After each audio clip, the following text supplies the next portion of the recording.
చాలామంది ఆకుకూరలు పెంచుకోవడంలో fail అవుతుంటారండి, especially కొత్త వాళ్ళు. సో అలాంటి వాళ్ళ కోసం నేను ఇవాళ వీడియోలో కొన్ని టిప్స్ చెప్తున్నాను. ఆ టిప్స్ ఫాలో అయితే మాత్రం ఖచ్చితంగా మీరు 25 డేస్ లోపల హ్యాపీగా హార్వెస్ట్ చేసుకోవచ్చు. సో ఆ టిప్స్ ఏంటో వీడియోలో చెప్తున్నాను. వీడియో ఎండింగ్ వరకు చూడండి. మన ఛానల్ని ఫస్ట్ టైం విజిట్ చేసిన వాళ్ళైతే ప్లీజ్ లైక్ చేయండి అండ్ సబ్స్క్రైబ్ కూడా చేసుకోండి.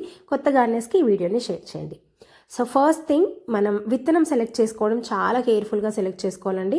నేను ఇక్కడ తీసుకున్నవన్నీ కూడా నాటు విత్తనాలు అనమాట. సో ఈ నాటు విత్తనాల స్పెషాలిటీ ఏంటంటే చాలా టేస్టీగా ఉంటాయి. అండ్ ఈ సీడ్ నుంచి మళ్ళీ నేను ఇంకొక సీడ్ని కలెక్ట్ చేసుకొని నెక్స్ట్ జనరేషన్స్ అలా యూస్ చేసుకోవచ్చు అనమాట. సో అది పెద్ద ప్లస్ పాయింట్ అనమాట. సో అందుకని నేను వాడే ప్రతిదీ కూడా నా గార్డెన్లో నాటు విత్తనాలే ఉంటాయి. ఎవరికైనా రిక్వైర్మెంట్ ఉంటే నేను స్క్రీన్ మీద నెంబర్ ఇస్తాను, నెంబర్కి కాంటాక్ట్ అవ్వండి. So first seed. Second thing వచ్చేసి, విత్తనాలు వేసుకునే ముందు ఒక 2 hours కనుక మీరు పాలకూర నానబెట్టుకుంటే మీకు జెర్మినేషన్ రేట్ చాలా బాగుంటుంది. అది సెకండ్ టిప్. థర్డ్ టిప్ వచ్చేసి, విత్తనాలు వేసుకునే ముందు ప్రతి ఒక్కరూ చూసుకోవాల్సింది ఏంటంటే, చాలామంది కంప్లైంట్ చేస్తూ ఉంటారు, జెర్మినేషన్ రాలేదు, విత్తనాలు మొలకలు రాలేదు అని అంటుంటారు. అది రీజన్ ఏంటంటే, మీరు విత్తనాలు వేసుకునేటప్పుడు ఒక 1/2 inch వరకు మాత్రమే సీడ్స్ వేసుకొని ఇంకొక 1/2 inch మట్టి వేసుకోవాలి, ఒక పైన లేయర్.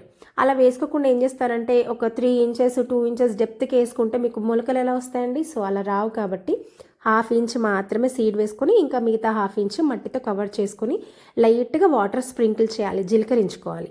అలా చేస్తే మీకు జెర్మినేషన్ అనేది చాలా తొందరగా వస్తుంది. అండ్ వాటర్ కూడా ఎక్కువగా ఇవ్వకూడదండి. ఓవర్ వాటర్ వల్ల కూడా సీడ్ మురిగిపోయే ఛాన్సెస్ ఉంటాయి. కాబట్టి వాటరింగ్ మాత్రం తడిగా ఉందా లేదా చూసుకొని ఆ తర్వాతనే వాటరింగ్ చేయండి.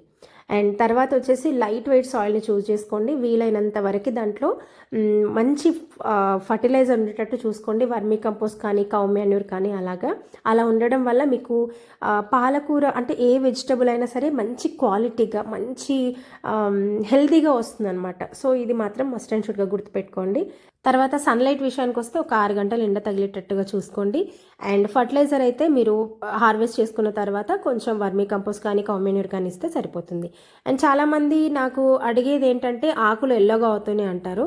సో ఆ ఎల్లో అవ్వడానికి రీజన్ ఏంటంటే, ఒకటి వాటర్ తక్కువ అవ్వడం, లేదంటే వాటర్ ఎక్కువ అవ్వడం. సో ఇది మాత్రం చాలా జాగ్రత్తగా చూసుకోండి. ఆకుకూరలు కాబట్టి వాటరింగ్ ఎక్కువైనా తక్కువైనా ఆకులు ఎల్లో కలర్ అవుతాయి. సో మనం తడిగా ఉందా లేదా చూసుకుని ఆ తర్వాతనే వాటరింగ్ చేసుకోండి.